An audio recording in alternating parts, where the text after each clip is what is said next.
네, 오늘 본문 보겠습니다. 시편 17편. 시편 오늘 17편 6절에서 마지막 절 15절까지 오겠습니다.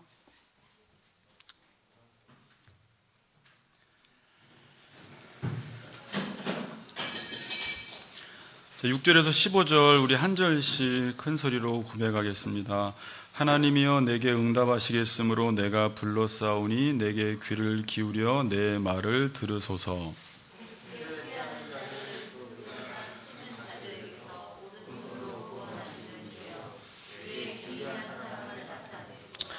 나를 눈동자같이 지키시고 주의 날개 그늘 아래에 감추사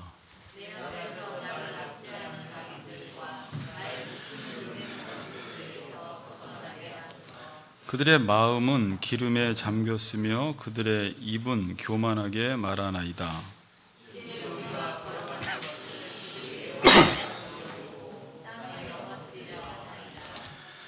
그는 그 움킨 것을 찢으려 하는 사자 같으며 은밀한 곳에 엎드린 젊은 사자 같으니이다.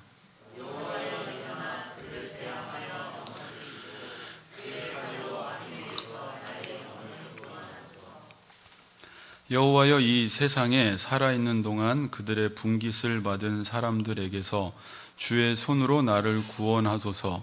그들은 주의 제물로 배를 채우고 자녀로 만족하고 그들의 남은 산업을 그들의 어린 아이들에게 물려주는 자인이다. 의로운 중에 주의 얼굴을 배우리니 주의 형상으로 만족하리이다. 아멘. 자, 오늘 제목은 자녀로 만족하고인데요. 자녀로 만족하라는 말은 아니고요.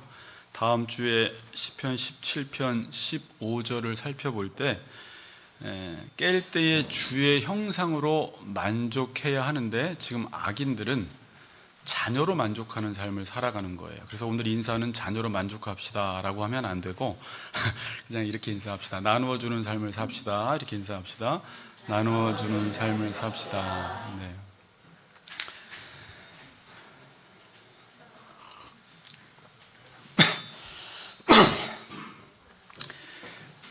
자, 오늘 그 14절까지 살펴보고 다음 주에 15절 살펴보고 마치도록 하는데요.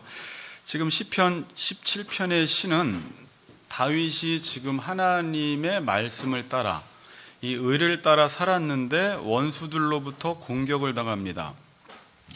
그러니까 다윗이 지금 이 공격 앞에서 하나님 앞에 나와서 기도를 합니다. 구원해달라고 기도를 하면서 무엇이라고 말하냐면 하나님이여 나의 의의 호소를 들으소서. 자기의 의를 근거로 해서 원수들로부터 구원해달라고 기도합니다. 자, 그런데 오늘 본문은 원수들의 손에서 구원만 해달라고 하는 것이 아니라 기도를 하면서 원수들에 대해서 오늘 이 악인에 대해서 자세히 묘사하고 있습니다. 그래서 오늘은 이 악인들, 원수들의 그 실상들을 오늘 좀 살펴보고 다음 주에 결론을 내리도록 하겠습니다.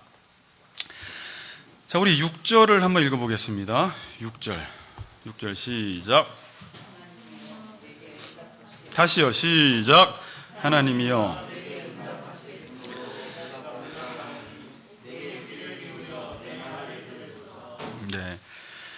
다윗은 하나님을 불렀습니다. 내가 불렀사오니. 자, 여러분 우리가 하나님을 왜 부르죠? 하나님을 왜 불러요? 하나님이 나에게 응답하신다라는 것을 알기 때문에. 그래서 오늘 본문에서는 하나님이여 내게 응답하시겠으므로 내가 불렀사오니 그래요. 에레미야서 33장 3절에 보니까 너는 내게 부르짖으라. 내가 내게 응답하겠고 라고 말씀을 합니다. 그러니까 하나님께서 응답하시니까 지금 다윗은 부르는 것입니다. 자, 이런 질문을 던져볼게요. 왜 이런 응답의 확신이 있죠? 여러분들이 하나님께 기도를 하면 하나님이 응답해 주시는데 하나님이 응답해 주신다라는 확신이 왜 있어요?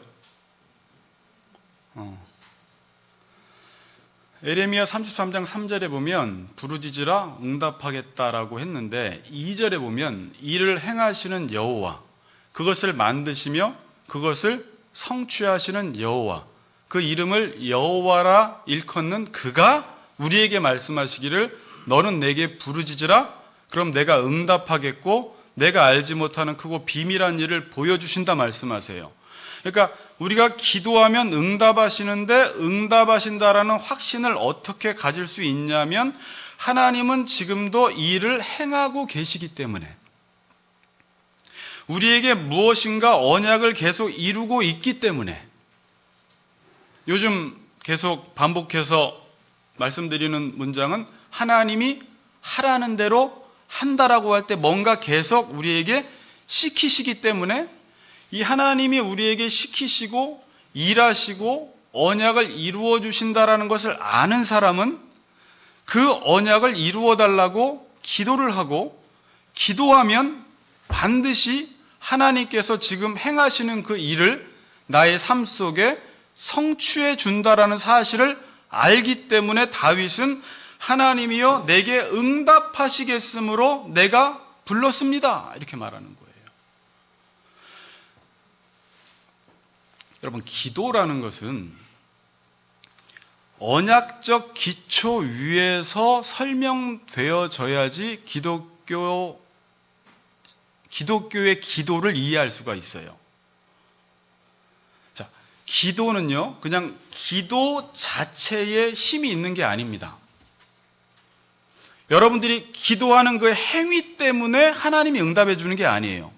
말을 많이 한다고 응답해 주는 것도 아닙니다. 기도를 요란하게 한다고 응답해 주는 것도 아니에요. 큰 소리 친다고 응답해 주는 것도 아니에요.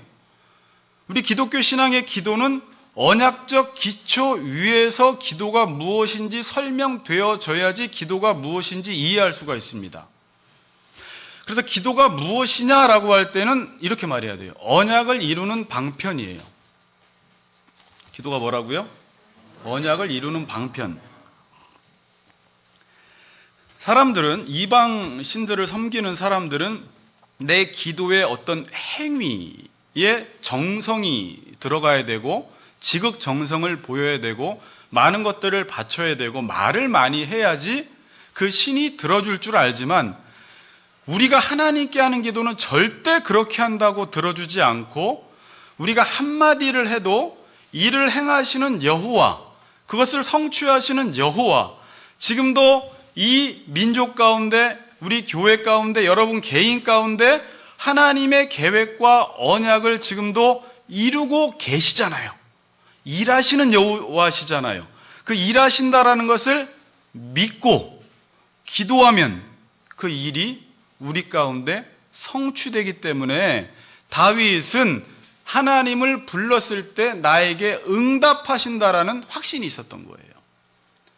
우리가 기도할 때 이 확신을 가지고 기도해야 돼요.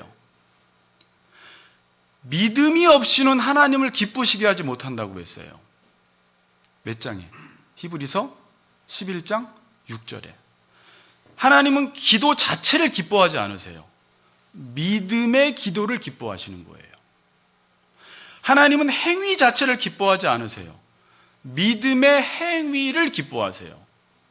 하나님은 지금 예배에 굶주린 분이 아니라 너희들 제발 예배 좀 드려, 이런 분이 아니세요. 믿음의 예배를 드리기를 원하세요. 믿음의 예배는 뭐예요? 하나님이 지금 어떤 말씀을 하시면 그 말을 내가 이루기 위해서 내 삶을 드리는 믿음의 예배를 드리라는 거예요. 그러니까 하나님이 기뻐하시는 것은 믿음의 기도예요. 믿음의 행위예요. 그리할 때 하나님의 뜻이 이루어진다는 것입니다. 좀 이렇게 확신을 가지세요. 그러니까 기도라는 것은 하나님을 믿느냐 안 믿느냐를 보여주는 테스트기예요. 믿으면 기도하라는 것입니다. 기도해야 하니까 기도하는 게 아니에요. 여러분, 그리스도인이니까 기도 좀 하세요, 이렇게 말하면 안 되는 것 같아요. 그리스도인이니까 기도 좀 하세요, 이건 온전한 설명이 되지 못합니다. 당신이 하나님을 믿기 때문에 기도하세요, 그러는 거예요. 그리고 믿으면 기도할 수밖에 없는 거예요. 지금 나에게 어떤 일을 행하신다라는 것을 알고 그 일을 구하는 자에게 주신다고 했기 때문에 믿고 구하는 것은 받은 줄로 믿으라, 이렇게 말해요. 믿고 구하는 것은 받은 줄로 믿으라. 그러니까 하나님이 우리에게 원하시는 게 뭐예요? 믿음을 원하시는 거예요. 하나님이 지금도 살아계셔서 이 역사 속에 하나님의 뜻을 이루신다라는 믿음을 가지고 그 일들을 지금 내 삶 속에 이루어 달라고 기도하는 그 믿음의 기도 가운데 하나님이 역사하시는 것입니다. 믿으니까 기도하는 것입니다. 하나님이 나에게 말씀을 주신다라는 사실을 확신하니까 기도하는 거예요. 믿고 확신하고 기도하여 응답 받으시기를 바랍니다. 네. 이렇게 하면 기도 반드시 응답됩니다. 자, 하나님이 하라는 대로 행해야 의가 이루어지고 복을 받아요. 하나님이 우리에게 하나님의 일을 자꾸 행하라고 하는데 문제는 우리가 그걸 행하고 싶지 않아요. 그래서 하나님이 하는지 못하는지 시험하시고 못하는데 행할 수 있도록 계속 단련하신다고 했죠. 저를 비롯하여 여러분들이 하나님이 어떤 일을 시키실 때 오케이 이렇게 하는 사람은 거의 없어요.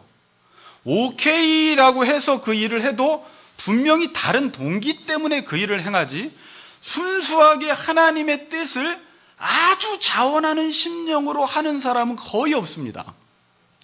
자원하는 심령으로 한다고 한다면 하나님이 그 사람에게 은혜를 베푸셔서 그런 소원이 들어서 하는 것이지, 죄성을 가지고 있는 인간은 하나님과 하나님의 뜻을 적대하지 그분의 뜻을 듣자마자 기쁨으로 순종하는 사람들은 없어요.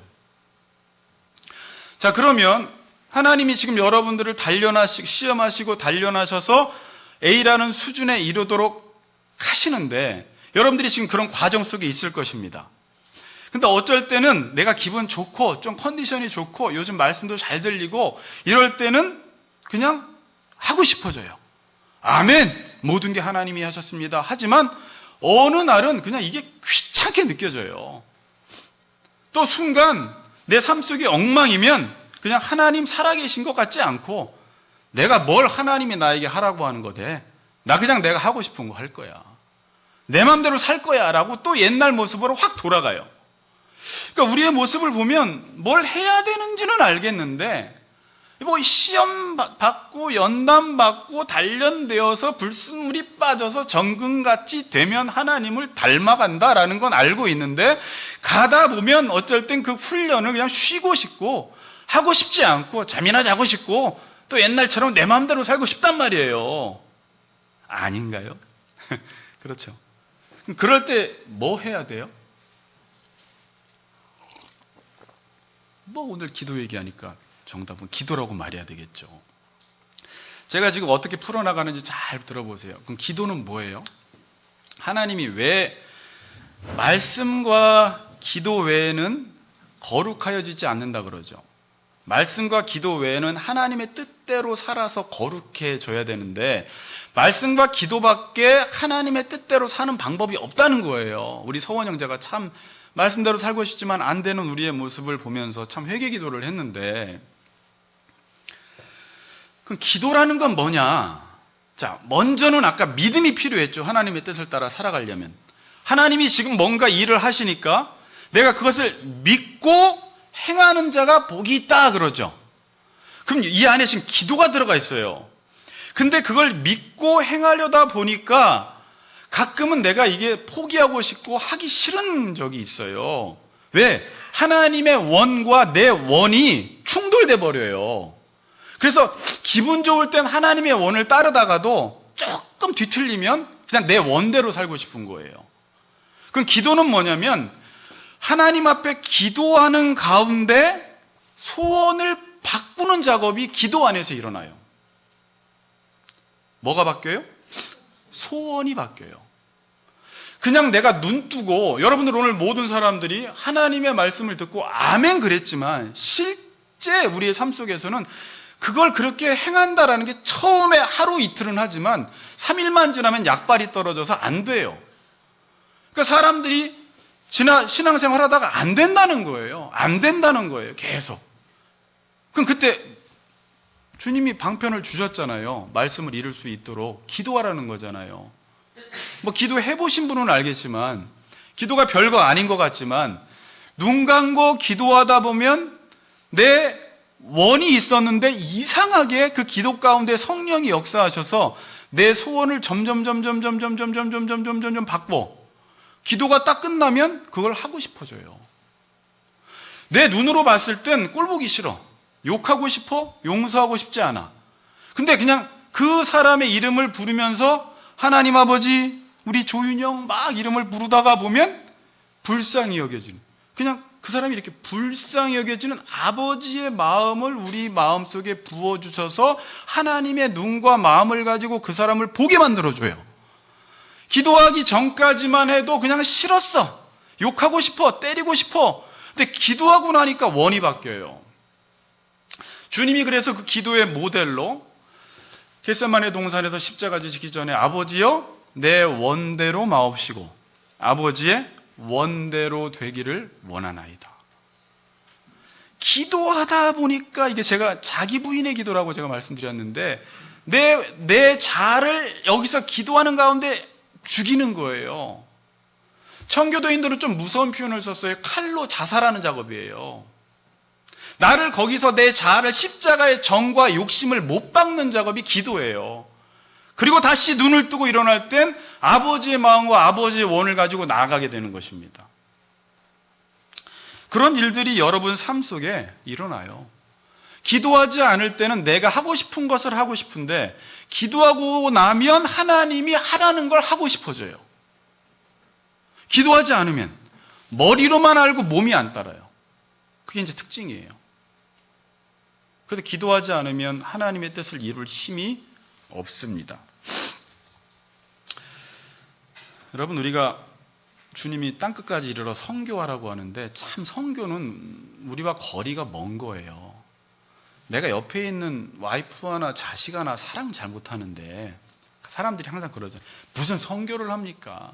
우리 교회도 부흥이 안 되는데 무슨 선교를 합니까? 그럼 따져보세요. 사도 바울이나 예수님은 어떠해요? 내 코가 석자인데 무슨 선교야? 자기 코가 석자인데 선교해요. 왜 그렇죠? 기도하다 보면 아빠의 마음을 부어주셔서 땅끝까지 복음 듣지 못한 그 영혼, 그 하나님의 아버지의 마음을 품고 그곳으로 가게 되는 거예요. 제가 청년부 사역을 오래 했지만 청년부 사역의 비결이 뭐였을까? 제가 스스로 비결이란 말이 참 그렇지만 이렇게 잘 굴러가요. 이렇게 잘 굴러가는데 놓치지 않았던 건 지금 생각해봐도 토요일 날 2시간씩 40명씩 기도했던 게 청년부가 부흥하고 순종할 수 있었던 비결이라면 비결이에요. 금요일 날 지금 한 6분만 오셔서 기도해도 기도한 분들 그 머릿속에 생각이 달라져요. 만약에 40여 명이 한 2시간을 나라와 민족과 아픈 사람들과 우리 자녀들과 내 원수들을 위해서 기도하면요, 다음날 그 사람들을 볼 때 눈이 바뀝니다. 조금이라도 예수의 마음이 우리 마음속에 생기기 시작해요.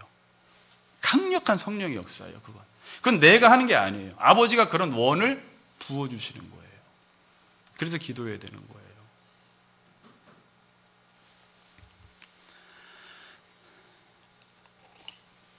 그래서 하나님의 뜻이 계속 지금 들려지는데요.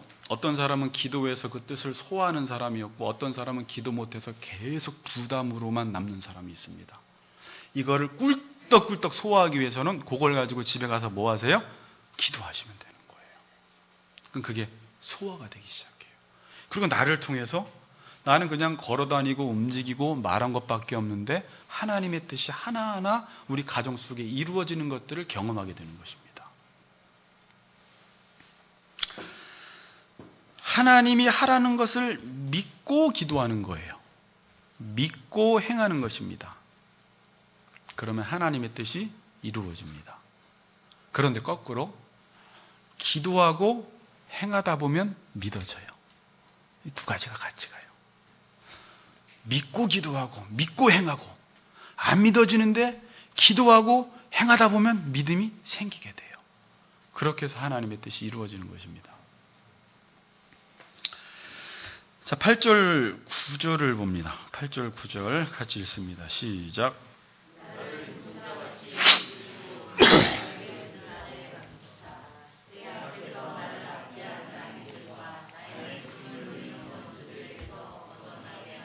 네. 하나님, 이제 원수들로부터 나를 지켜달라는 기도예요. 원수들로부터 나를 보호해달라는 것인데, 이렇게 기도해요. 다윗은 나를 눈동자같이 지키시고 주의 날개 그늘 아래 감추사. 눈동자가 우리 몸의 어떤 부분이죠? 가장 예민한 부분이고 민감한 부분이고 조심스럽게 다뤄와야 되는 부분이잖아요. 나를 그렇게 보호해달라는 거예요. 하나님, 나를 조심스럽게 다뤄주세요. 주의 날개 그늘 아래 감추사. 이건 안전하게 지켜달라는 거예요. 은유법이잖아요. 하나님, 나를 조심스럽게 보호해 주시고 안전하게 지켜주세요. 여러분들도 그렇게 기도하세요. 하나님, 나 오늘 하루 안전하게 눈동자같이 지켜주시고 주의 그늘 아래 거하게 해주세요 라고 기도를 하는데, 저는 계속 이제 질문을 던지는데, 다윗이 이런 기도를 할 수 있었던 이유가 뭘까요? 성경을 보다 보면 늘 반복되는 것 같아요. 그래서 재미가 없어요. 이런 기도를 할 수 있었던 이유는 뭐예요? 하나님, 나 보호해 주세요, 나 눈동자처럼 지켜주세요 라고 기도할 수 있었던 이유는 하나님이 나의 완벽한 보호자가 되신다라는 걸 알기 때문에 그런 거예요. 여러분이 어떤 사람에게 찾아갔어요. 나 돈 좀 꿔줘, 6천만 원만 이랬어요. 그럼 왜 돈을 그 사람한테 꿔달라는 거죠? 그 사람이 돈이 있다는 냄새를 맡았어요. 돈을 꿔줄 수 있다는 걸 알기 때문에 돈을 꿔달라는 거예요. 자, 이게 중요한 말이에요. 하나님이 나를 보호해 준다라는 사실을 아는 사람은 하나님께 보호해 달라고 기도하지만, 하나님이 나를 보호해 준다라는 사실을 알지 못하는 사람, 들었지만 믿지 못하는 사람은 이렇게 보호해 달라고 기도 안 합니다. 무슨 하나님이야, 우리 남편이 힘이 얼마나 센데. 아는 사람은 기도해요. 아니, 목사님, 저는 하나님이요 우리를 보호해 주는 건 아는데요 기도는 안 해요. 그건 모르는 거예요. 모르니까 돈 안 꾸는 거예요, 그 사람한테. 자, 이런 구절이 있어요. 시편 146편 3절 5절에 보면, 귀인들을 의지하지 말며 도울 힘이 없는 인생도 의지하지 말지니 그의 호흡이 끊어지면 흙으로 돌아가서 그날에 그의 생각이 소멸하리로다. 야곱의 하나님을 자기의 도움으로 삼으며 여호와 자기 하나님에게 자기의 소망을 두는 자는 복이 있도다 그래요. 도울 힘이 없는 인생은 의지하지 말라는 거예요. 다 흙으로 돌아간대요. 소멸한대요. 야곱의 하나님을 자기의 도움으로 삼으며 여호와 자기 하나님에게 자기의 소망을 두는 자는 복이 있도다. 하나님을 자기의 도움으로 삼는 자가 복이 있다는 것입니다. 하나님이 그러는 거예요. 얘들아, 내가 도와줄 테니까 나한테 도움 좀 요청해. 그래서 도움을 요청하는 사람은 참 복이 있다는 거예요. 근데 하나님은 우리를 도와주고 싶은데 하나님이 나의 도움이라는 사실을 몰라서 도와달라고 기도를 안 하는 사람들이 있어요. 다윗은 왕이었지만 힘과 권력과 모든 것을 쥐고 있었지만 주님은 나의 산성, 주님은 나의 피난처, 주님은 나의 도움이라고 고백한 거예요. 오늘부터 도와달라고 계속 기도하세요. 아멘. 네. 그런 사람이 복이 있대요. 자, 10절, 14절 전체는 지금 15절 전까지인데 원수들의 이제 악행을 묘사해요. 그러니까 구원해 달라고 하면서 원수들이 어떠한지를 묘사하고 있는 거예요. 그래서 오늘 그 부분을 살펴보는 거예요. 근데 이 원수나 악인은요, 참고로 여러분이 하나님의 말씀으로 시험받고 단련받지 않은 사람들, 그냥 자아가 살아나서 자기 중심적인 삶을 사는 사람들은 이 원수와 악인에 다 해당되는 사람입니다. 그러니까 이 원수가 저기 어디 완전 이상한 불황당 같은 사람들이 아니에요. 깡패나 조직폭력배가 아니에요. 그냥 우리가 이렇게 될 수도 있어요. 언제? 하나님이 하라는 대로 살지 않으면. 그래서 이제 그렇게 여러분들이 살펴보시면 돼요.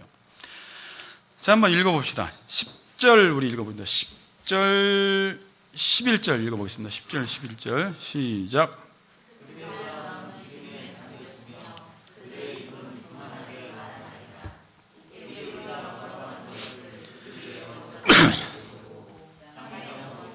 12절까지 읽겠습니다. 그는 그 움킨 것을 찢으려 하는 사자 같으며 은밀한 곳에 엎드린 젊은 사자 같으니이다. 자, 이제 원수들의 악행에 대해서 묘사하는데 이렇게 말해요. 그들의 마음은 기름에 잠겼으며. 자, 효준 형제, 마음이 기름에 잠긴 게 뭐죠? 여기다 식용유 갖다 부으면 될까요? 여기 이렇게 말해요. 그들의 마음은 기름에 잠겼다. 찾아보니까 그들은 그들의 기름 가로치고 지방에 갇혔다, 이렇게. 그들은 그들의 기름 지방에 마음이 갇혀 있대요. 그래도 잘 모르겠어요, 저도. 그들의 기름에 해당하는 이 단어가요, 필요 이상의 칼로리가 체내에 축적되어 잉여 지방분으로 남아있는 상태, 이렇게 말해요. 이것만 가지고도 몰라요. 그래서 구약 성경에 기름이 어떻게 쓰여졌는지를 보니까 비만을 뜻하기도 하고요, 반역성과 연관되어 쓰였고요, 불순종과 연관되어 쓰였습니다. 뭐라고요? 기름이 비만, 또 반역성, 이스라엘 백성들의 불순종의 의미를 나타낼 때 이렇게 기름이라는 단어를 썼습니다. 그러니까 좋은 의미예요? 나쁜 의미예요? 나쁜 의미죠. 야, 너 왜 이렇게 몸에 기름이 꽉 찼냐? 별로 좋은 의미 아니에요. 예, 뭐 이런 필요 없잖아요. 아주 안 좋은 말이에요. 둔하다는 말이에요. 자, 그래서 시편 119편 70절에 보면 그들의 마음은 살쪄서 기름덩이 같으나 나는 주의 법을 즐거워하나이다, 이렇게 말해요. 다윗이 119편에. 그들의 마음은 살이 쪄서 기름덩이 같은데 나는 주의 법을 즐거워한다. 살쪄서의 각주가 달려 있습니다. 여러분 성경에 밑에 쭉 내려가 보세요. 뭐라고 적혀 있어요? 성경에 마음이 둔하여 이렇게 적혀 있어요. 그러니까 여기에 그들의 마음이 기름에 잠겼다라는 것은 지금 마음이 둔해졌다는 거예요. 몸에 기름기가 꽉 찼다라는 것은 몸이 비대해지고 둔해졌다라는 거예요. 엘리 제사장처럼 영적인 눈도 어두워지고 비둔해졌다 그러잖아요. 육체적으로도 기름이 가득 차고 영적으로도 둔해진 것입니다. 둔해지면 불순종과 반역을 한다는 거예요. 여러분 3절에 우리가 3절을 봤는데 3절은 뭐라고 해요? 여기서 마음이란 단어가 나오잖아요. 다윗은 자신의 마음을 시험하고 밤에 내게 오셔서 나를 감찰하셨으나 흠을 찾지 못하였다 그러죠. 그러니까 다윗의 마음은 하나님으로부터 단련받아서 불순물이 빠져서 날렵한 상태에 있습니다. 주의 법을 즐거워하는 상태에. 기름기가 없어요, 다윗의 마음은. 근데 반대로 여기서는 마음에 기름이 찼다. 하나님의 말씀으로 단련받지 않으니까 마음에 점점 비대해지기 시작하는 거예요. 그러니까 어떻게 돼요? 요즘 내가 하나님의 말씀도 안 듣고 단련도 안 받고 훈련도 안 받고 기도를 안 하다 보니까 헬스클럽은 다녀서 몸은 45kg인데 마음의 기름은 잔뜩 쪄 있을 수 있어요. 그래서 여러분들은 앞으로 몸만 보고 날씬하네 그러지 마시고요, 요즘 그 사람이 아무리 날씬해도 마음에 기름 낀 것 같은데 이렇게 또 해주면서 도전을 주셔야 돼요. 재미없나요? 아주 그런 말들이에요. 마음이 기름에 잠겼어요. 육체도 운동하지 않으면 지방이 축적됩니다. 그래서 몸이 둔해집니다. 온갖 질병에 다 걸려요. 영적인 것도 똑같아요. 영적인 것도 단련받지 않으면, 하나님의 말씀을 듣지 않으면 마음의 기름이 축적돼서 둔해집니다. 그래서 사람이 멍해져요. 영적으로 지혜가 없고 분별력이 없어져요. 특징이 다른 부분에 있어서는 민첩한데 하나님에 관해서는 되게 둔해지게 돼 있어요. 기도가 안 되고요, 말도 우둔해지고요. 삶 속에서 하나님과의 관계 문제에 있어서는 되게 멍해집니다. 자, 제가 몇 가지를 적어봤는데, 일단 내가 하나님의 말씀으로 단련받지 않으면요, 첫 번째 증상이 내가 살아나기 시작해요. 여러분, 제일 무서운 게 뭔 줄 알아요? 귀신이나 좀비가 살아나는 게 아니에요. 진짜 무서운 건 내가 살아나는 거예요. 성경에서는 내가 살아나는 게 귀신 들린 거예요. 그렇게 표현을 해요. 여러분이 말씀을 요즘 안 듣죠? 시험 받고 단련받지 않죠? 몸이 비대해지면서 자기 자신이 살아나죠? 그럼 무서워집니다. 여러분, 유재규 목사가 요즘 말씀을 듣지 않고 말씀으로 단련받지 않아서 유재규의 죄의 본성이 살아나면 이 교회 쑥대밭 만들어놔요. 성도들 엄청 괴롭혀요, 여러분. 무서워져요. 저만 그런가요? 여러분이 요즘 말씀 안 듣고 말씀에 단련 안 받으면 여러분 다 괴물돼요. 감당이 안 돼요. 교인 몇 명 안 되는데 너무 세요. 감당이 안 되는 거예요.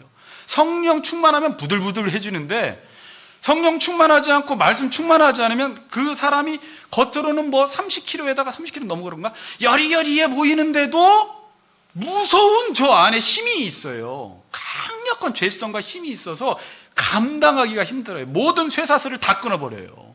제어하기가 힘들어요. 강력한 사단의 힘이 역사하는 거예요. 하나님의 말씀으로 단련되지 않으면 또 영적인 시력이 어두워집니다. 또 하나님의 말씀으로 단련되지 않으면 기도가 일단 안 돼요. 왜 그럴까요? 기도가 안 된다는 건 요즘 내가 들려지는 게 없다는 겁니다. 기도는 기도만 잘하고 싶다고 되는 문제가 아니에요. 기도는 반드시 하나님의 마음성과 말씀을 듣고 하나님과 교제를 해야지 하나님과 대화가 되지, 듣는 게 없으면 기도가 어려워져요. 그래서 기도처럼 어려운 게 없어요. 영적으로 흐려지면. 그런 하나님과 요즘 말씀과 교제가 깊어지면 기도는 쉬워요. 듣기 때문에. 노집사님한테 말을 한마디도 안 하는데 노집사님이 혼자 기도하기, 여기 대화하기 쉬울까요? 어려워요. 여보도 좀 대화 좀 해봐! 이렇게 해갖고 대화가 되는 거지. 혼자 말하는 건 안 되는 거예요.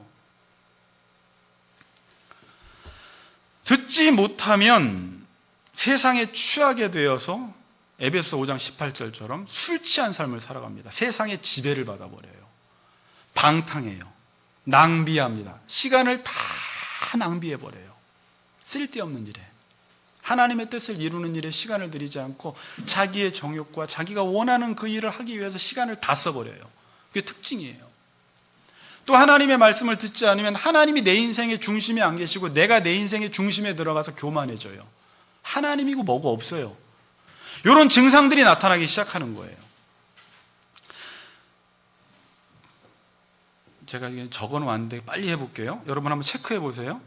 여기 중에서 몇 가지 걸려드는지. 요거는 육체적인 거예요. 제가 심심해서 이런 거 잘 안 하는데 오늘 잠깐 불러볼게요. 여기서 몇 개 걸리나 보세요. 15개 중에 자기의 육체를 점검하는 겁니다. 20세 전에는 날씬했는데 그 후에는 살이 찌기 시작했다. 2번, 운동을 좋아하지 않는다. 3번, 아침 식사를 잘하지 않고 저녁을 많이 먹는다. 4번, 야식을 즐긴다. 5번, 일주일에 한 번 이상 술을 마시고 3번 이상 외식한다. 6번, 단 음식을 즐겨 먹는다. 7번, 시중에 판매하는 주스나 탄산음료를 즐겨 마신다. 8번, 육류를 즐기고 채소는 잘 먹지 않는다. 9번, 편식을 하고 좋아하는 음식은 매일 먹는다. 11번, 외출할 때는 자동차를 이용하고 잘 걷지 않는다. 12번, 체형이 뚱뚱한 편인데 추위를 쉽게 탄다. 13번, 혈당 수치와 콜레스테롤 수치가 높다. 14번, 체중이 많이 나가지 않는데 허리가 굵다. 15번, 변비가 있다. 이 중에 3개 이하는 건강한 편, 4개에서 9개는 내장 비만형에 속하며 나쁜 생활 습관의 개선이 필요하고 10개 이상은 고도 내장 비만 유형군에 속하며 생활 전반의 개선과 비만 치료가 필요하다. 이렇게. 영적으로도 근데 아까 마찬가지예요. 내가 막 살아나기 시작한다. 막 불평 원망이 된다. 기도가 되지 않는다. 막 술 취한다. 세상의 지배를 받는다. 잠언서에서는 그래서 고기 좋아하는 사람과 술 취한 사람들과 친해지지 말래요. 왜냐하면 비슷하게 맞물려 가기 시작해요. 그런 증상들이 나타나면 영적으로 비만이다. 이렇게 되면 육체적으로 비만이다. 똑같아요, 원리가. 영적으로도 훈련하고 단련해야지 이게 날렵해지고, 육체적으로도 훈련시키고 단련하고 운동해야지 날렵해지듯이 똑같은 거예요. 육체 연습은 약간의 유익이 있으나 경건에 이르기를 연습하는 사람, 범사에 유익이 있다 그래요. 그러니까 운동보다 더 열심히 해야 되는 거예요. 영적인 운동을.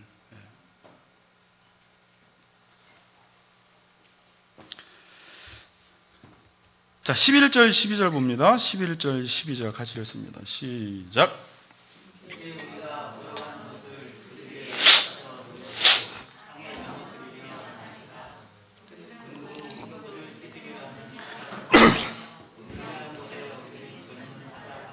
네, 참 무서운 이야기예요.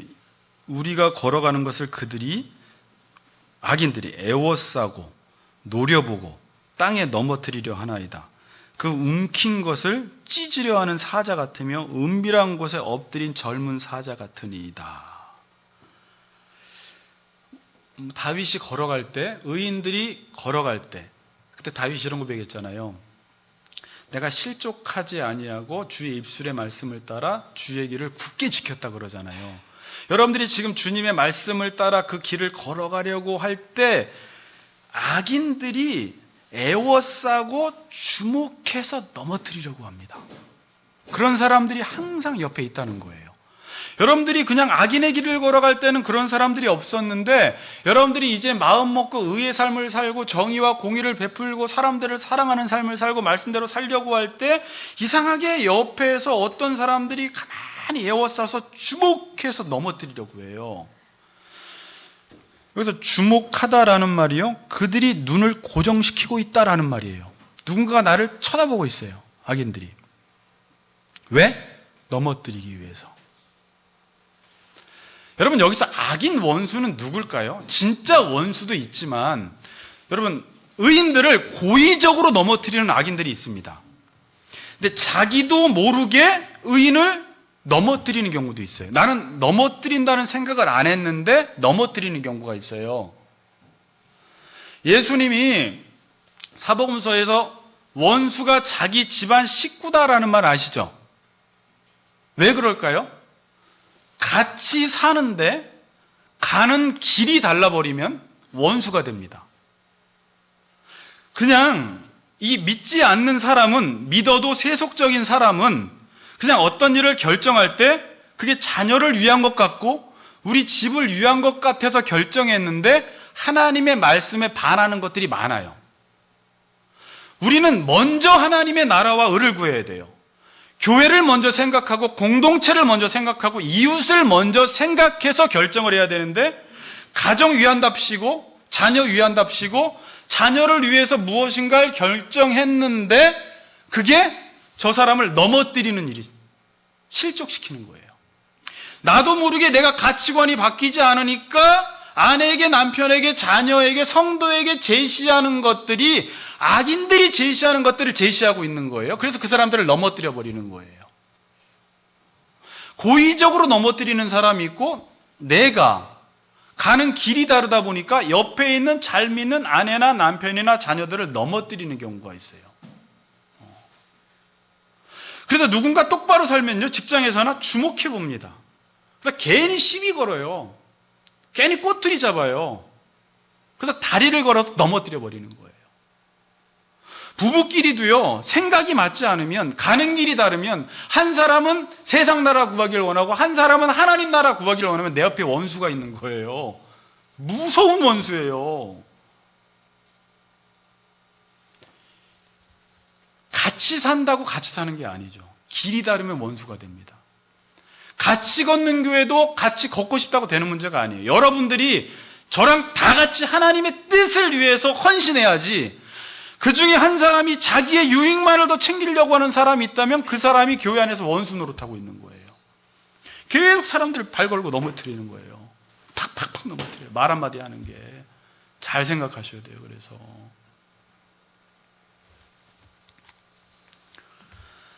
(12절) 그는 그 움킨 것을 찢으려 하는 사자 같으며 은밀한 곳에 엎드린 젊은 사자 같으니이다. 지금 악인들을 사자로 비유하는데, 지금 사자가 어떻게 하고 있어요?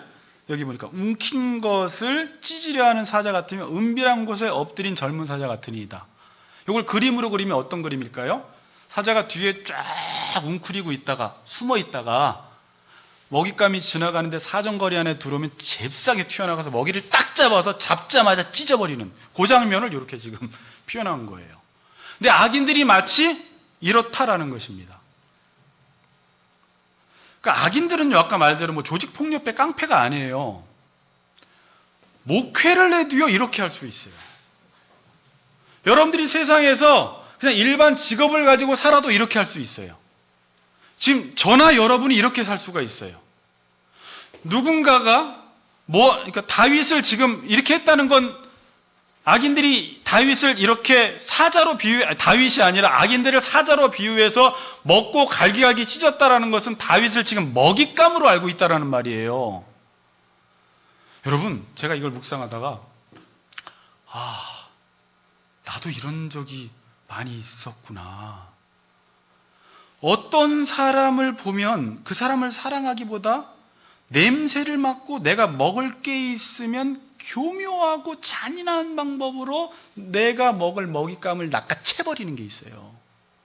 이용하는 거죠. 목사가 저렇다니까 다 그래요, 조금씩. 예. 우리가 쉽게 말하잖아요. 돈 냄새 맡고 다가와서 그 돈 하나 낚아채려고 얼마나 교묘하고 잔인한 방법으로 치밀하게 접근하는지 몰라요. 정의연이라는 이름으로 낚아채는 거예요. 뉴스에서 횡령하는 거잖아요. 인간이 하는 일이 다 그래요. 율법의 이름으로, 하나님의 이름으로, 목회의 이름으로, 정의라는 이름으로 사람들을 착취하고 낚아채는 일을 해요. 절대 악한 얼굴로 그렇게 하지 않습니다. 머리 조금만 좋은 사람들은 정의라는 이름으로 그런 행동을 하는 거예요. 더 무서운 게, 그래서 성전을 강도의 소굴로 만들지 마라. 제사장이나 목사가 강도 될 수 있는 거예요. 성도들 안에 있는 걸 냄새 맡고 다 뽑아내어서 자기의 야망을 추구하는 사람이 될 수가 있다, 없다? 있다라는 거죠. 누구나가 내 안에 진리의 말씀이 없으면 이런 잔인한 사자가 되는 것입니다. 겉으로는 양 같은데 늑대예요. 13, 14절 마지막 절입니다. 13, 14절 읽습니다. 시작.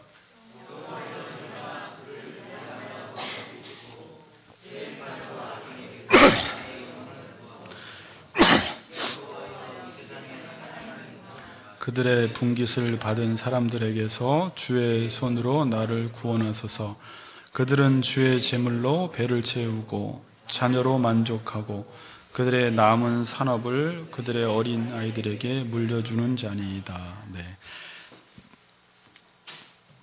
여호와여, 14절입니다. 14절. 이 세상에 살아있는 동안 그들의 분깃을 받은 사람들에게서 주의 손으로 나를 구원하소서. 하나님, 그냥 원수에게서 나를 구원하소서라고 하지 않고 이 원수와 악인을 묘사하는데 뭐라고 묘사하냐면, 이 세상에 살아있는 동안 그들의 분깃을 받은 사람들. 예전에 개역 성경이 조금 더 이해하기 쉽게 되어 있었는데, 금생에서 저희 분깃을 받은 세상 사람이라는 말이에요. 자, 이게 표준 세번역이 번역이 잘 되어 있습니다. 주님, 이 세상에서 받을 몫을 다 받고 사는 자들에게서 나를 구해달라는 거예요. 뭐라고요? 이 세상에서 받을 몫을 다 받고 사는 자들. 이 세상에서 얻은 것만 자기 소유로 알고 사는 사람들, 이 말이에요. 무슨 말이에요? 이 세상에서 얻은 것만, 내 수중에 들어온 것만 자기의 몫으로 알고 사는 사람들에게서 나를 구원해 달라는 거예요. 그럼 우리는 그럴 수 있죠. 이게 뭐가 나쁜 건가? 자, 소유 개념을 잠깐 말씀드릴게요. 소유 개념. 이게 하나님 나라랑 깊이 연관되어 있어요. 우리는 일반적으로 당신의 소유가 얼마나 됩니까? 제가 물어보면 보통 어떻게 할 거예요? 우리는 월세, 전세, 집 얼마에다 동산과 부동산 합쳐서 이만큼 뭐 이렇게 따지잖아요. 그게 보통 우리의 소유 개념이잖아요. 내가 가지고 있는 것. 근데 이러면 악인이 돼버려요. 여러분, 제 소유가 얼마나 되는 것 같아요? 몰라요. 보통 사람들은 그렇게 소유로 따지지만 그리스도인들의 소유 개념은 완전히 달라요. 잘 이해하세요. 모든 소유는 기본적으로 다 하나님의 것입니다. 그래서 희년이 되면 다시 다 원상복구시켜요, 구약시대에. 왜? 인간의 죄성으로 인해서 빈익빈 부익부의 현상이 일어났으니까 희년 50년째 되는 해에 다 종들도 풀어주고 빚도 다 청산해줘요. 이게 뭐냐면 이 세상에 있는 모든 것들은 다 하나님의 소유라는 거예요. 그리고 여러분들에게 하나님이 각자 소유를 맡겨주신 거예요. 이게 관리인, 청지기로 사는 거예요. 지금 많은 그리스도인들이 이 개념을 지금 상실해버렸는데 철저히 청지기적인 정신을 가지고 살아야 돼요. 나에게 맡겨주신 것을 가지고, 지금부터 잘 들으세요. 맡겨준 게 이거라고 한다면 이걸 가지고 나만을 위해 쓰지 말고 하나님의 뜻을 위해서 쓰면 그 뜻을 위해 쓴 만큼 내 소유가 되는 거예요. 그게 하늘의 보화를 쌓는다. 마태복음 6장에 산상설교에서 너희 보화를 땅에 쌓아두지 말라. 종과 동록이 해하며 도적이 다 도둑질해 간다. 그건 다 사라져버리는 것인데 보물을 하늘에 쌓아두라 라는 말은 뭐예요? 너에게 주신 모든 소유들을 가지고 네 몸과 재능과 시간과 물질을 가지고 하나님이 기뻐하시는 곳에 드리는 삶을 살면 그게 너의 소유가 된다. 자, 근데 이렇게 해도 이해도 안 돼요. 일단 이게 첫 번째 이해하고요. 그렇게 살면 네가 그렇게 산 것만큼 삶을 누린다라는 말이에요. 이건 집에서 좀 더 묵상하세요. 자, 내 옆에 조윤영 사모가, 조윤영 씨가 내 아내죠. 소유죠. 근데 이 조윤영을 누릴 수도 있고 못 누릴 수도 있어요. 제가 그리스도가 교회를 사랑하듯이 사랑하고 아내가 저에게 복종하면, 자, 하나님의 뜻을 따라 산 거잖아요. 그러면 이만큼이 내 소유가 되는 거예요. 여기 하나님 나라가 임해버려요. 그래서 아내를 누리고 남편을 누려요. 이게 전도서에 낙을 누리라, 선을 누리라. 이 땅에서 정말 행복한 사람은 하나님이 이미 선하게 지은 세상 속에서 내 것을 내 것이라 하지 않고 내가 가지고 있는 것으로 주님의 나라를 위해서 쓸 때 그것을 그만큼 누리는 일이 생겨요. 자연을 내가 보호하고 살면 자연을 누리는 거예요. 이웃을 사랑하면 이웃을 누리는 삶을 살아요. 근데 이웃의 것을 착취하면 내가 누리는 게 아니에요, 이거는. 이해되셨어요? 그러니까 내 소유는 뭐예요? 나에게 준 것을 얼마나 하나님의 뜻을 위해 썼느냐가 하나님 나라에 저축되기 시작해요. 그걸로 심판한다는 거예요. 그리고 누가복음 16장에 불의한 청지기 있죠. 불의한 청지기 가운데 불의한 재물이라는 말이 나오는데, 제가 이 재물이 왜 불의할까라고 했는데, 재물은 가치 중립적인 거거든요. 불의한 게 아니에요. 그걸 자기만을 위해 썼을 때 재물은 불의해지는 거예요. 아시겠죠? 그럼 마태복음 13장 44절에서 잘 들어보세요. 천국은 마치 밭에 감추인 보화와 같으니 사람이 이를 발견한 후에는 자기의, 잘 보세요, 소유를 다 팔아 그 밭을 사느니라, 이러죠. 그럼 보화가 뭐예요? 천국 비유잖아요. 천국이 뭐예요? 하나님의 뜻을 따라 사는 거잖아요. 그럼 그게 보화인데 그게 복이 되는 거거든요. 그럼 이 복을 얻기 위해서는 내가 가지고 있는 소유가 1이라면 1을 팔고 100이라면 100을 팔아서 하나님의 뜻을 이루면 내 소유를 팔아서 보화를 얻게 되는 거라, 이 보화를 하늘에 쌓아두는 것이라고 예수님은 설명하는 거예요. 근데 마태복음 19장이나 마가복음 10장에 보면 부자 청년이 나오는데, 야, 너 가난한 사람 도와라 라고, 자기 율법 다 지켰냐? 다 지켰습니다. 예수님은 다 하셨어요. 안 지킨 걸 알았어요. 겉으로만 지켰어요. 너 그럼 네 소유를 가지고 가난한 사람 도와줘. 그러니까 근심하며 돌아갔어요. 그러니까 부자가 천국에 들어가는 게 낙타가 바늘기 들어가는 것보다 어렵다. 사람으로는 할 수 없을 때 하나님은 하실 수 있느니라 라고 하시는 거예요.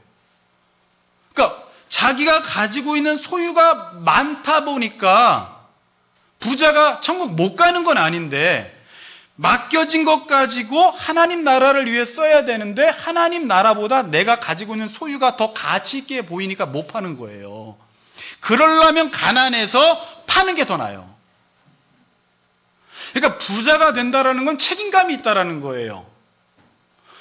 내가 많이 모아서 나만을 위해 쓰는 게 지금 오늘 본문에 나와서 자기 자식과 젖먹이 아이에게까지 다 그 사람 명의로 지금 꼭 건물 짓는 거예요. 상속하는 거예요. 자기 배만 채우는 것. 근데 악인들은요, 자신의 몫을 지금 내가 쥐고 있는 것, 내가 소유하고 있는 것만 자기의 소유인 줄 알아요. 이것을 가난한 사람에게 나누어 주면 자기의 소유를 잃어버리는 줄 알아요. 그거 맞나요? 이렇게 얘기하면 안 돼요? 나누어 주면 그게 내 소유가 된다고요. 목사님, 저 그런 거 몰라요. 그냥 천국이나 갈래요. 그런 말 하지 말고. 이게 천국 이야기를 예수님이 마태복음 13장에서 이런 이야기만 하시는 거예요. 그리스도인들이 이렇게 살지 못하는 것은 내세에 대한 소망이 없어서 그래요. 이 땅에서 모든 걸 다 끝장내려고 하는 거예요. 그게 악인의 삶 아니니까. 그러니까 자기 배를 채우는 거예요. 오늘 본문에 나오는 거 뭐라고요? 자기 배만 채우는 거예요. 부자 청년처럼 창고를 넓혀서 계속 쌓아놓는 거예요. 내 영혼아 편안히 즐기자. 예수님이 네 영혼 오늘 내가 데려가면 이거 믿게 되겠냐. 14절 보세요. 그들은 주의 재물로 배를 채우고 자녀로 만족하고 그들의 남은 산업을 그들의 어린아이들에게 물려주는 자이니이다. 배를 채웁니다. 자신의 배만 채웁니다. 모든 재물을 자신들만을 위해서 사용합니다. 오늘 특별히 다윗은 시편 시는 이 재물을 뭐라고 표현하냐면 주의 재물이라고 표현을 해요. 그렇죠? 그럼 이 말이 무슨 말이에요? 주님이 준 것 가지고 자기만을 위해 쓴다는 거예요. 그리고 모으고 자기 배를 기름으로 딱 채웠는데 채워지지 않으니까 자녀의 배를 채우는 것으로 또 자기를 만족시키는 거예요. 내 자식에게 다 물려주어서 그 자식이 배부른 것 가지고 만족하는 삶을 사는 악인의 삶이라는 거예요. 여기서 그래도 남은 산업이라는 표현이 있죠. 남은 산업. 야타르, 이게 초갑은 잉여 재산입니다. 먹을 대로 먹고 누릴 대로 누렸는데 남아버려. 집 다 샀어. 차 좋은 거 다 샀어. 다 했는데 돈이 왕창 남아. 그러니까 이거 어떡해? 여기에 나온 어린아이들은요, 젖먹이 아이란 뜻이에요. 젖먹는 애한테까지 재산을 다 물려주는 거예요.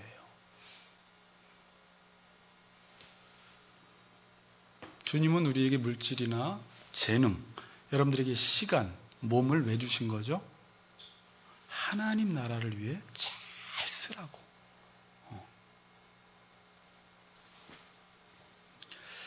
왜 이렇게 살아갈까? 그리스도인이건 악인들이건 요즘 내세에 대한 소망이 사라졌어요.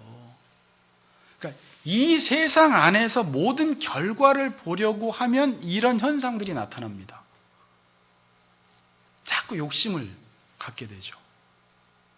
죽고 우리는 하나님 나라 가서 하나님과 영원히 살 테이고 우리가 청지기로서 어떻게 살았는지 하나님의 심판대 앞에서 심판을 받을 텐데 그것은 염두에 두지 않고 내가 마치 영원히 살 것처럼, 여러분의 배는요 아무리 먹어봤자 3끼, 많이 먹는 사람 5끼, 우리 종인이 5끼 먹나? 그 10끼는 못 먹어요. 아무리 부자도 빌 게이츠나 이건희 회장도 10끼 못 먹어요. 지금 병원에 있고 못 먹어요. 그런데 여러분들 만약에 그런데 집에 창고와 냉장고에 음식이 가득 차 있다고 생각하는데 거기서 음식이 썩고 있다고 생각해 보세요. 그럼 여러분들은 그 사람에게 뭐라고 하겠어요? 어리석다 그러겠죠. 주님이 우리에게 그러는 거예요. 너 먹을 만큼 먹고 살 만큼 살았으면, 하루에 3끼 먹었으면 나머지 분은 도와줘.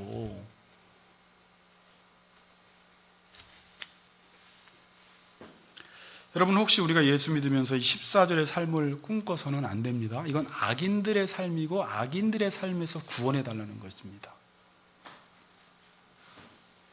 저는 이 땅의 그리스도인들이 가난하게 살라고 말씀드리는 것이 아닙니다.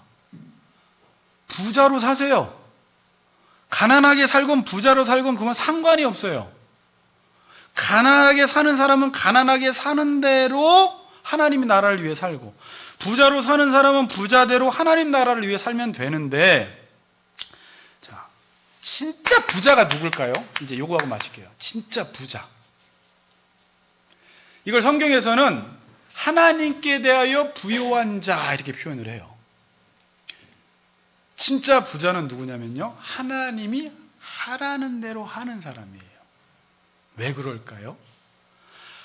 하나님이 하라는 대로 하는 사람은요, 그 사람이 부자건 가난하건 하늘에 있는 모든 자원을 끌어내다가 세상 사람들에게 나누어 주는 자로 살아가는 거예요.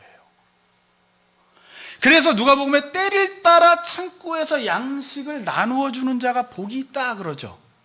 그렇죠? 여러분, 제가 지금 여러분들에게 나누어 줘요, 못 나눠줘요? 하늘 양식을 계속 뽑아다가 나누어 주는 부자예요. 저만 그런 게 아니라 여러분들도.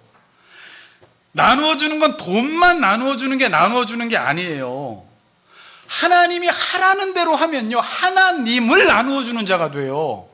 그분의 부요하심, 그분의 풍성하심, 그분의 지혜, 그분의 총명, 그분의 분별력, 그분의 풍성함들을 이 땅에 나누어 주는 자로 살아가는 거예요. 여러분, 바울은 가난했어요, 부했어요? 예수님은 가난했어요, 부했어요? 부요하신 분이세요. 부요한 자로서 가난하게 되시면 우리를 부요하게 하려고 그렇게 한 것뿐이고, 사도 바울도 고린도후서에서 나는 가난한 자 같으나 부한 자다라고 말하죠. 왜 그랬어요?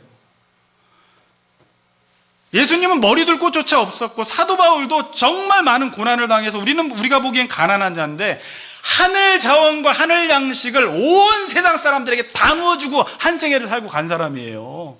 상급이 엄청나요. 아멘. 부자잖아요.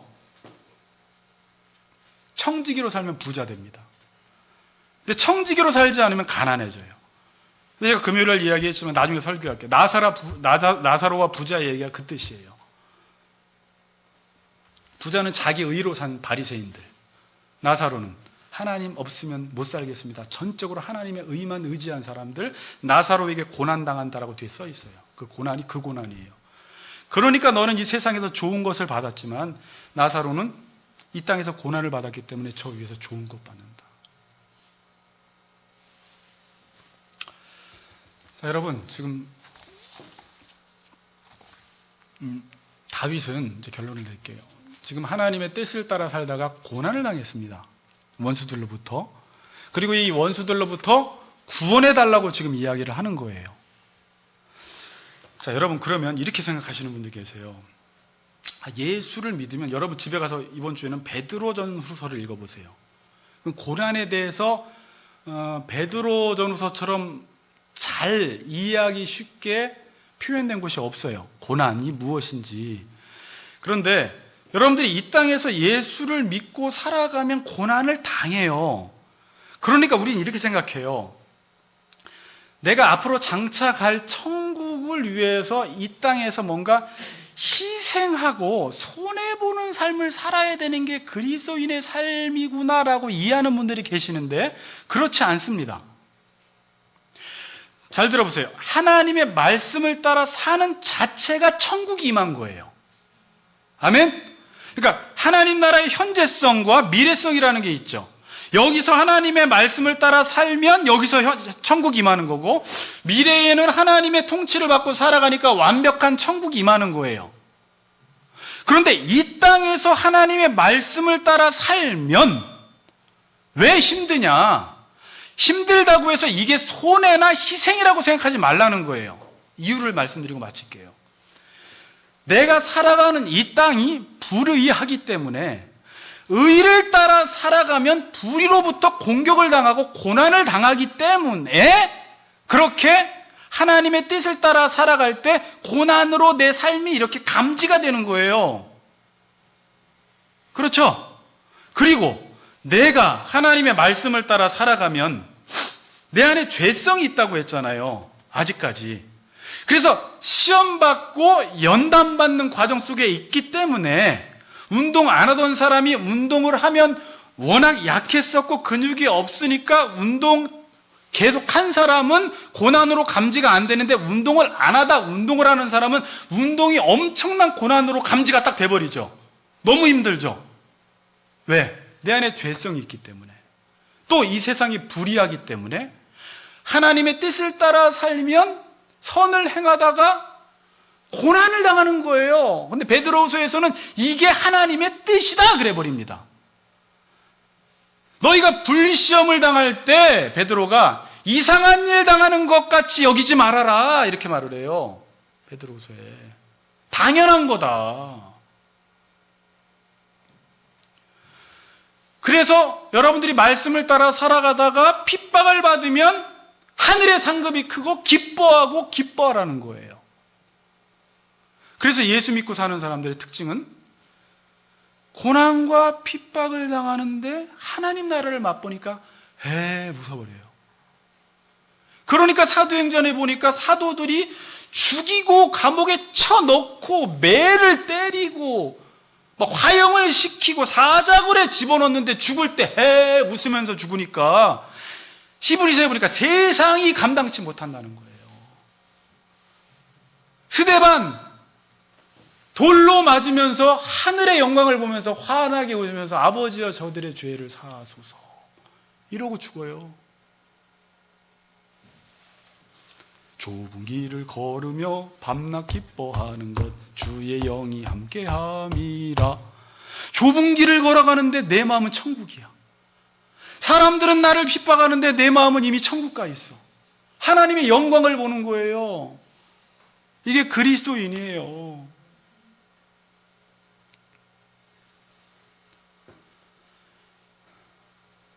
마쳤어요. 네. 더 길게 할까요? 마쳤어요. 끝까지 의를 따라 살아가라는 거예요. 너무 지금 기독교가 내세 앞으로는 천국까지만 이 땅에서는 똑같이 세상적인 복을 누리려고 하는 사람들 때문에 교회가 교회답지 못한 거예요. 여러분들 지금 제가 오늘 가난하게 살라는 말 하는 게 아니에요. 여러분 돈 많이 버시고 부해져서요 좋은 일 많이 하세요. 하나님의 청지기적인 마음을 가지고 주의 뜻을 따라 살아갈 때 여러분은 이 땅에서도 하나님 나라를 누리고 이 땅에서 하나님 나라를 누린 사람은 빨리 천국 가고 싶어서 그 땅을 소망하게 되는 것입니다. 그래서 로마서 5장 1절에서는 예수 그리스도로 말미암아 의롭게 된 사람들은 이제 하나님과 더불어 화평을 누리라 그러면서 5장 3절에서 환난은 인내를, 인내는 연단을, 연단은 소망을 이루는 줄 알미라 이렇게 나가는 거예요. 환난이 소망을 이루는 거예요. 예수 때문에 환난 당하다가 눈이 떠지기 시작해요. 그래서 사도 바울은 내가 지금 하나님 나라 가고 싶지만 이 땅에 있는 것은 너희들 때문에 있는 것이 나는 빨리 저 나라에 가고 싶어. 그 땅이 훨씬 좋아. 왜? 여기서 말씀을 따라 살아가다가 천국을 맛본 사람들이 고백하는 특징입니다. 그렇게 의롭게 사시는 우리 같이 걷는 교회 성도님들 되시기를 주의 이름으로 축복합니다.